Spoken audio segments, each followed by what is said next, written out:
Doctor BR Ambedkar Konaseema జిల్లా కొత్తపేట నియోజకవర్గం ఆలమూరు మండల జొన్నాడ గ్రామంలో నిర్వహించిన మీడియా సమావేశంలో మాజీ శాసనసభ్యులు చెర్ల జగ్గిరెడ్డి పాల్గొన్నారు. అనంతరం మీడియా మిత్రులతో ఆయన మాట్లాడుతూ కొత్తపేట నియోజకవర్గం కూటమి ప్రభుత్వం నాయకులు ఎమ్మెల్యే సత్యానందరావు ప్రోత్సాహంతో పగలంతా డంపింగ్ చేసి ఆ ఇసుకను రాత్రంతా లిఫ్టింగ్ చేసి ఆయన సుమారుగా రోజుకు 40 లక్షల వరకు సంపాదిస్తున్నారని నేను చెప్పడం కాదు, సాక్షాత్తు ప్రముఖ ఛానల్లో వచ్చినట్టు ఆయన తెలిపారు. అనంతరం ఇసుక గుట్టల దగ్గరికి నాయకులు కార్యకర్తలతో సహా వెళ్లి జనసేన మరియు టీడీపీ అక్రమంగా నిల్వ చేసిన ఇసుక గుట్టపై నుంచునే చంద్రబాబు ఇకనైనా నిద్ర లేవాలి అని నినాదాలు చేశారు. కార్యక్రమంలో నియోజకవర్గ నాయకులు కార్యకర్తలు చెర్ల అభిమానులు పాల్గొన్నారు.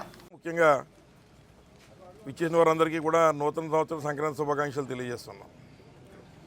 ఈ రోజున కొత్తపేట నియోజకవర్గంలో నేను జొన్నాడ గ్రామంలో ఉన్నాను. జొన్నాడ గ్రామం అంటే రాష్ట్ర వ్యాప్తంగా చాలా ఫేమస్ అయింది.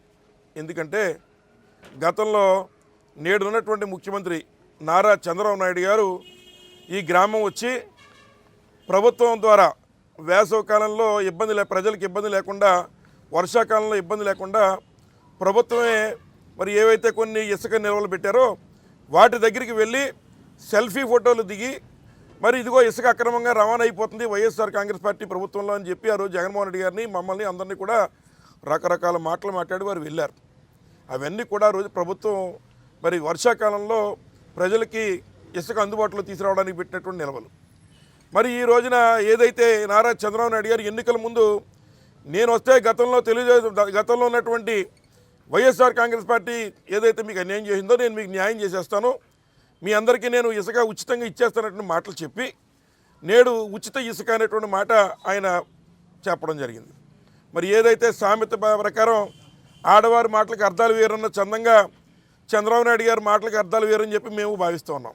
ఎందుకంటే ఇసుక ఫ్రీ అని చెప్పిన మరుక్షణం ఈరోజు సామాన్య ప్రజానికం అంతా కూడా స్థానికంగా ఇసుక అందుబాటులో ఉన్న వారు ఇసుక తెచ్చుకునే పరిస్థితుల్లో లేరు. ఎంచేతంటే ముఖ్యంగా జొన్నాడలో ఉన్నటువంటి ఏదైతే ఇసుక ఉందో ఆ ఇసుకంతా కూడా మరి తమ్ముడే ప్యాకెట్ అయిన చందంగా అన్నదమ్ములు ముఖ్యంగా బండారు సత్యేంద్రరావు గారు వారు తమ్ముడు 2 పార్టీల్లో వారు ఉండి కూటమి ప్రభుత్వం పేరు పెట్టి గుట్టలు పెట్టి వాటిని చక్కగా పంచుకొని అమ్ముకునే కార్యక్రమం చేస్తున్నారు.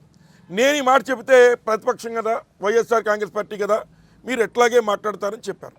కానీ మరి మీ పేపర్ మరి మళ్ళీ మీకు ఇబ్బంది రావచ్చు. మరి ఆంధ్రజ్యోతి పేపర్లో మరి ఇసుక జొన్నాడలో ఇసుక లూటి అని మీ పేపర్లోనే మరి ఇంత చక్కగా రాసినప్పుడు నేను అడుగుతున్నా, మరి ఇప్పటివరకు దీనిపై అధికారులు ఎందుకు స్పందించట్లేదని అడుగుతున్నాను.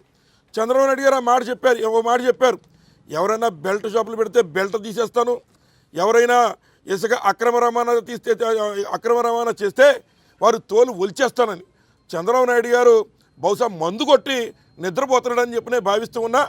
ఆయన ఎప్పుడు నిద్రలేస్తారో చెప్పాలని కోరుతూ ఉన్నా. ఇదే జొన్నాడ గ్రామంలో ఇదే ఇసుక గుట్టలు మీ ఉన్నటువంటి పేపర్లో మరి చక్కగా మరి ఏ రకంగా దోపిడీ ఇక్కడ స్థానిక శాసనసభ్యులు మరి వారి కూటమి నాయకులు కలిపి ఏ రకంగా దోపిడీ చేస్తున్నారో మరి కళ్ళకు కట్టినట్టు మరి ఇక్కడ జ్యోతి పేపర్లో వేశారు. పోనీ ఈ పేపర్ అంటే పోనీ మీకు కిట్టదు అనుకున్నాం ఒక నిమిషం. మరి మన ఎన్టీవీలో కూడా జరుగుతున్నటువంటి దోపిడీని మరి చక్కగా ఏదైతే మరి ఈ ప్రభుత్వంలో మరి చక్కగా ఈ రకంగా జరుగుతుందనేటువంటిది మీడియా వారు కూడా మరి